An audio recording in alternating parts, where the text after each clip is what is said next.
we don't just have acne or we don't just have digestive issues because we're feeling off that day. The cystic, like, the best way I can explain it is like clumps on my face were was literally my body screaming at me, telling me something is wrong. There's something inside of you that you need to let go of. It is no longer serving you, and you need to figure this out now. Please, I'm begging you. That's, if my acne could speak, that's what it was saying.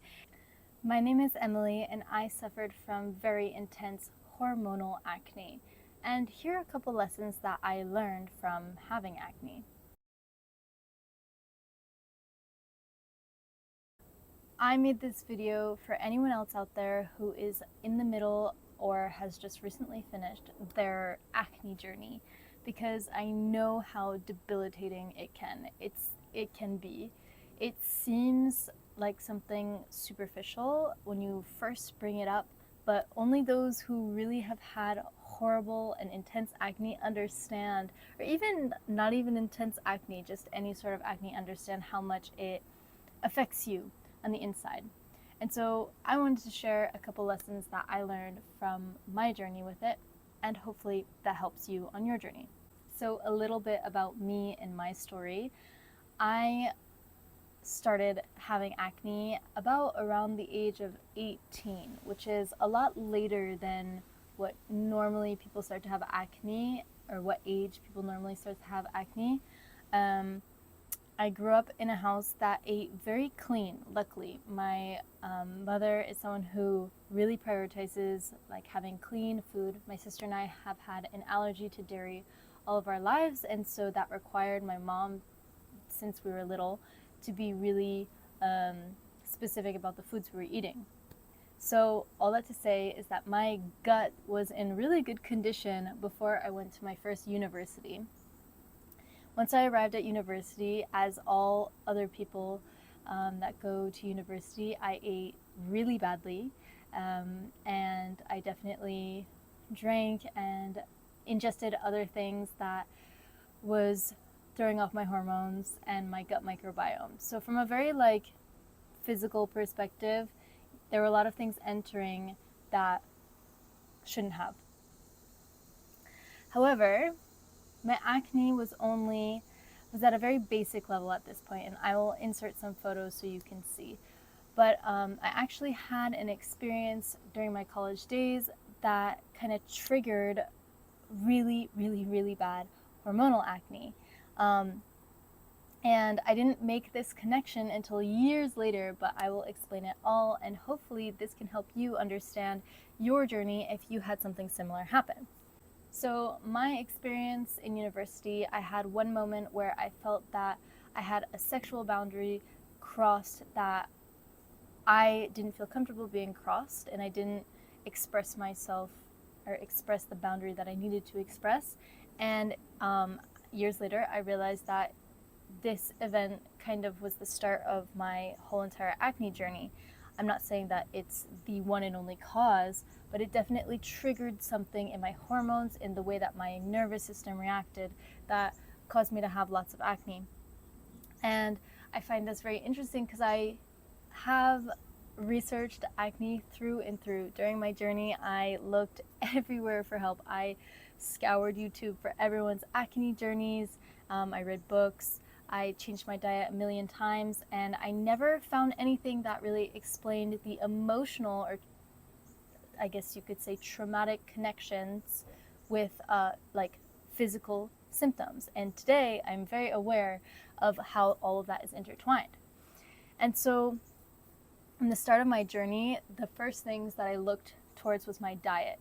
I actually was at university for 2 years, and my acne got so bad, and I felt so uncomfortable in my skin, and uncomfortable in where I was in life, not knowing what I was doing, that I took a year off from school. I came home and I was living with my family for about a year, and it was during this year that I tried everything I could to cure my acne. So, of course, the first thing I started with was going to the dermatologist, and I explained what was going on. They gave me a couple medications, and nothing worked. I went back and forth with the dermatologist, I think over a span of like 9 months, trying different creams. I even tried, I think, spirulidactone, like a pill that you take. It's like an antibiotic or something of that sort. And I tried a bunch of things, which some of them helped kind of, and some of them just made the situation worse, but nothing got rid of that feeling of having like bumps and just things that want to explode like a volcano from under your skin. And you can probably see now I have some scarring, but after my whole entire journey, that scarring does not even faze me. I'm just so thankful to where my skin has become as of this day.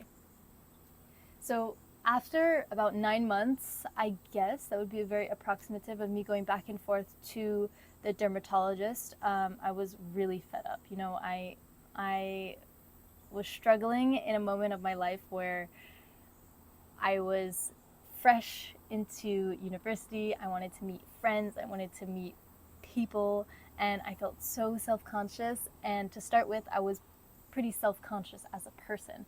And so this lit up a wound that I had on the inside of me. It made it very apparent. But at this time, I wasn't able to realize that I needed to start working on my inner self in order to cure this physical manifestation of what was happening on the inside. So after things weren't working with a dermatologist, I was like, all right, I'm going to try some more natural pathways.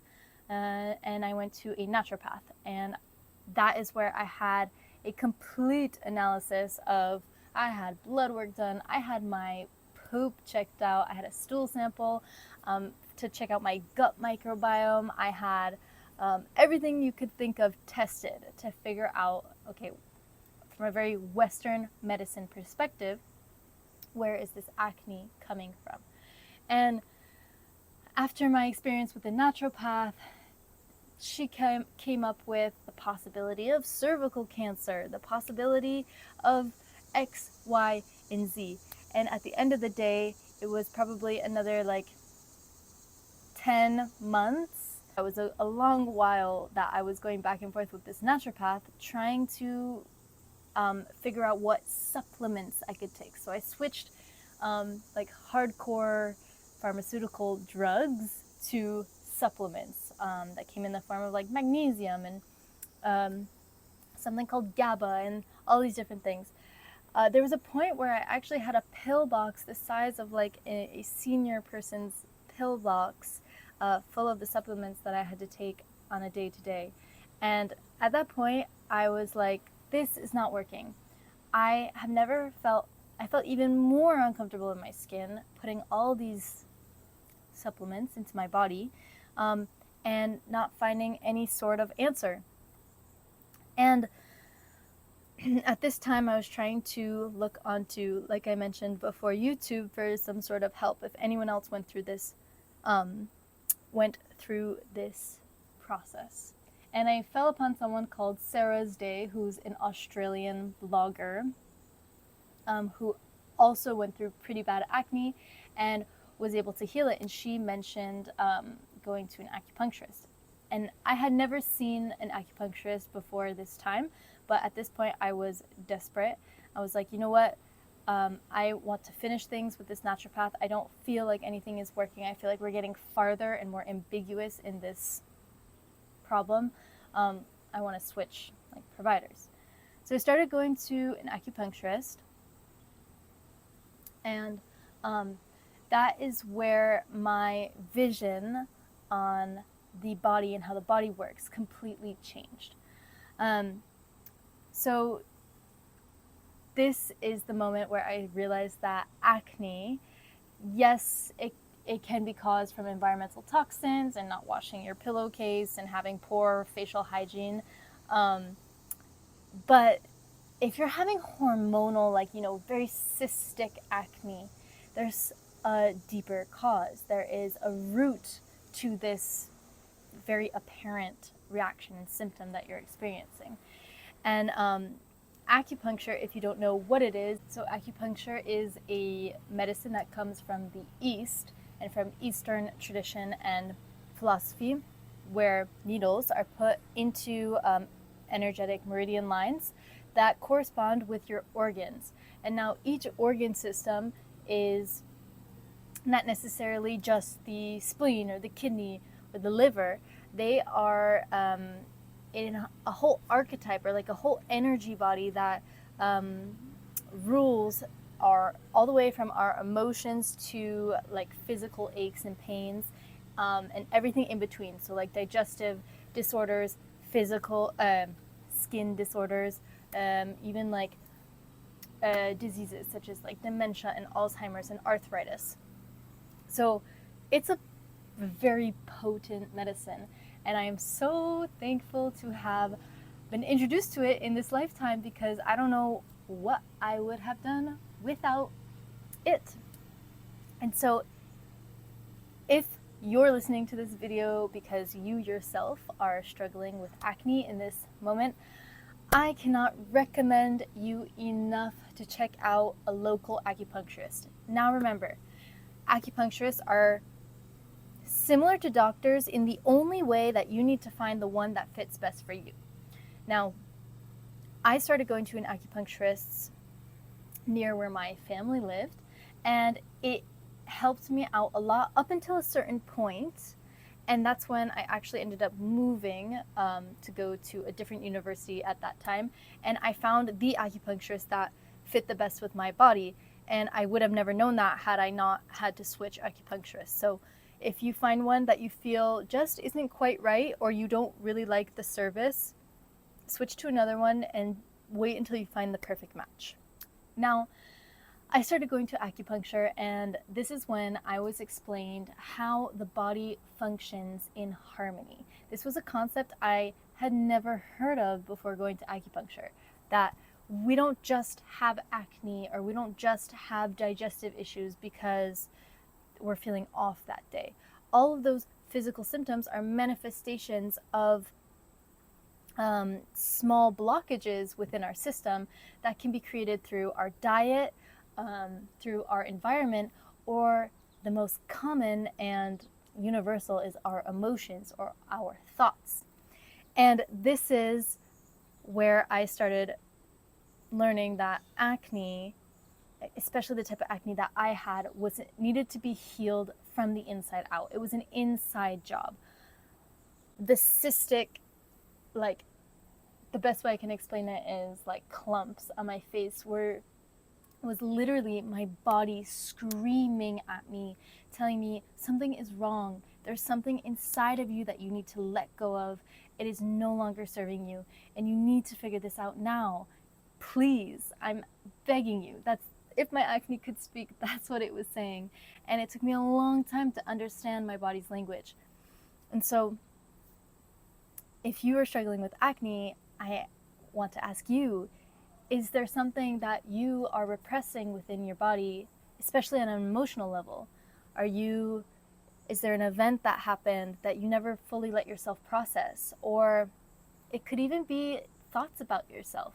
Now, I was forced to look at my thoughts about myself, and that's where I found that I had extremely low self-worth.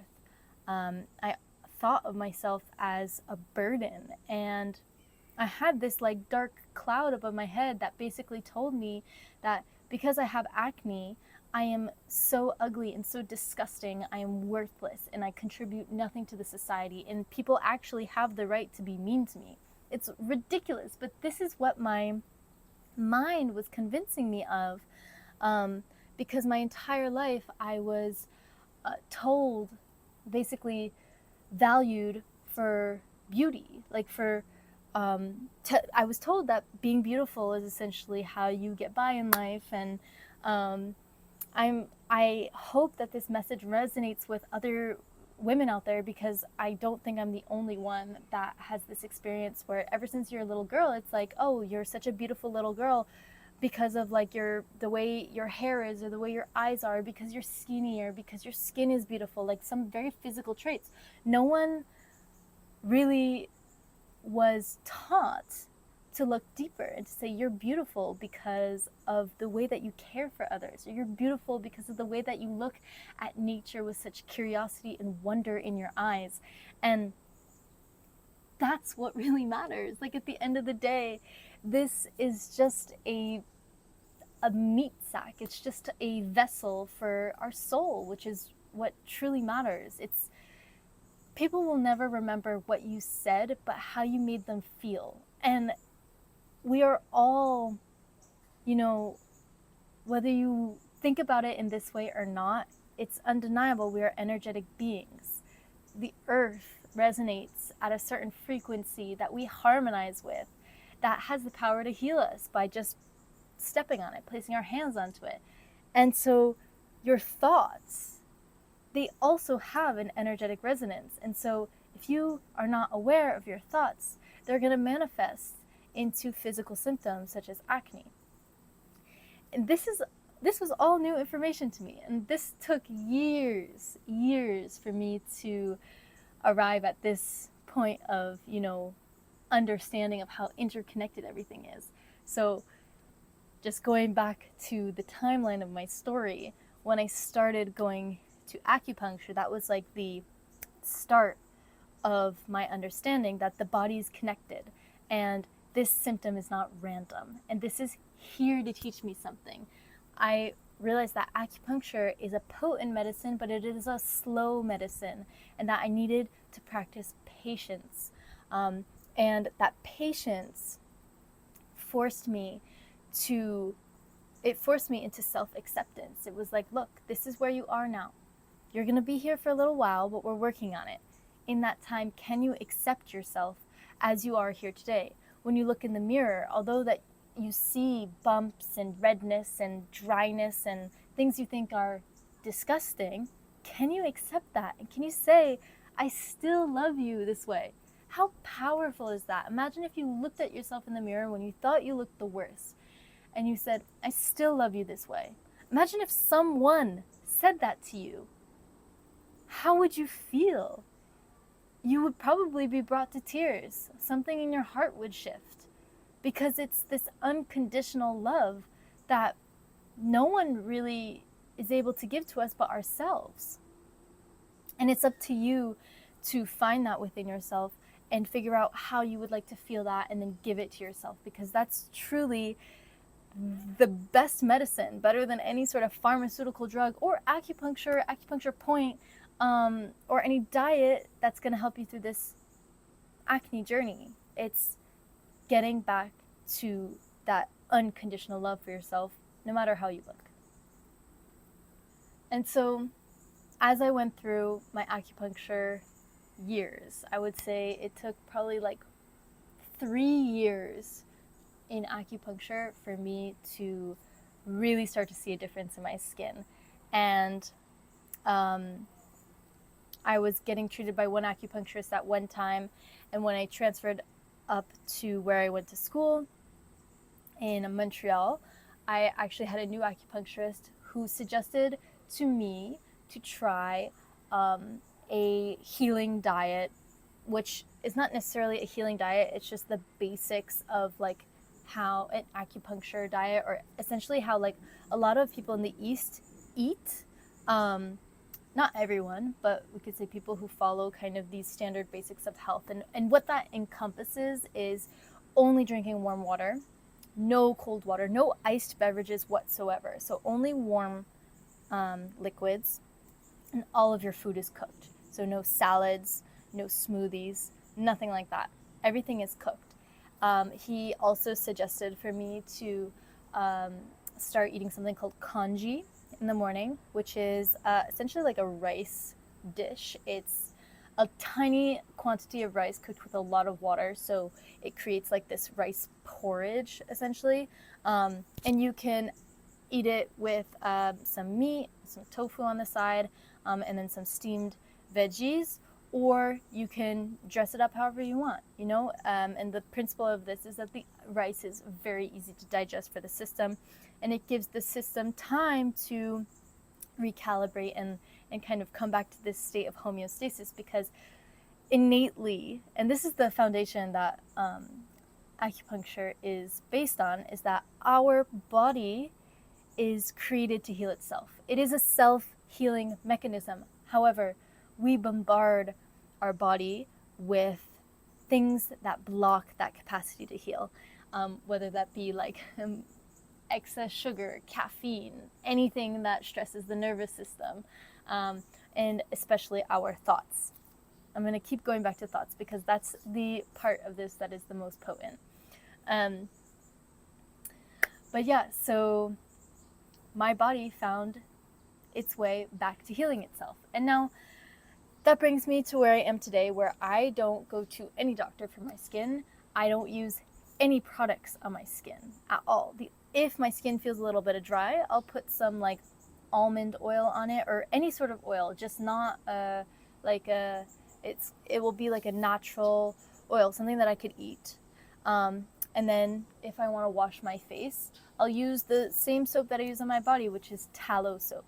And I think that actually was a really good tip on my journey, was to take out of my life and my environment all like toxic products. So I made sure that all of my skincare and my hair care I can eat. I don't have the most beautiful skin on the planet, that's for sure. I have scarring and redness, and I'm oily. And you know what? I could get really focused on all of that, and I could say, you know what, it's not perfect enough, and I need more, and it's not enough, and it's not enough. But there came a point in my life where I started seeing progress in my skin, but I also started seeing progress in my mindset. And I just started accepting myself as enough. And I'm not perfect as of this day. I definitely have some more work to do in terms of mindset and how I view the world. But changing these core beliefs about yourself, if you're on this same acne journey, is so important. Again, going back to, do you truly love yourself? How can you love yourself more? And you'll know if you don't hold these values at the core of yourself. If you look in the mirror at any single moment, you're like, oh my God, I look disgusting. Why would you say that to yourself if you love yourself? You would never say that to your best friend just out of the blue, you know? So why would you say it to yourself? And I know that changing your mindset or the thoughts that you hold in your mind after years of programming from your family, from what you see in your everyday, I know that that's no easy feat. So incorporating modalities into your life and creating a routine that will help you start to change your mindset about things is crucial. And how I did that was I incorporated yoga into my life. I started by just doing online YouTube videos. Then once I had a little bit more money and I could go to classes, I started going in person to classes and bought a membership. And then eventually I got my yoga teacher training. And that's really what helped me do a lot of personal reflection and figure out at what point I wasn't connected to myself and how I needed to meet myself. I needed to know who I was. And that's where a lot of this reflection that I'm able to benefit from today has come from having that time to pause and really look at my life and say, who am I, and am I the person I want to be? And through all of this work, my acne just naturally started to go away.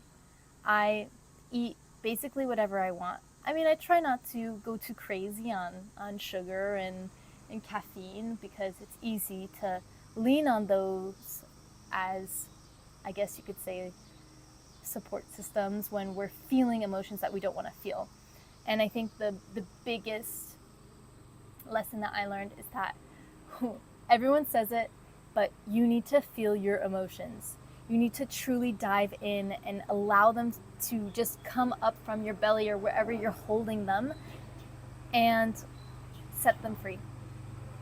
And once you allow yourself to finally feel these emotions, you'll see that the crutches that you use in your life whether it be toxic ways of relating with other people, whether it be emotionally eating, whether it be, I don't know, there are a million and one ways to unhealthily cope with feelings inside, but you'll notice that they all start to go away.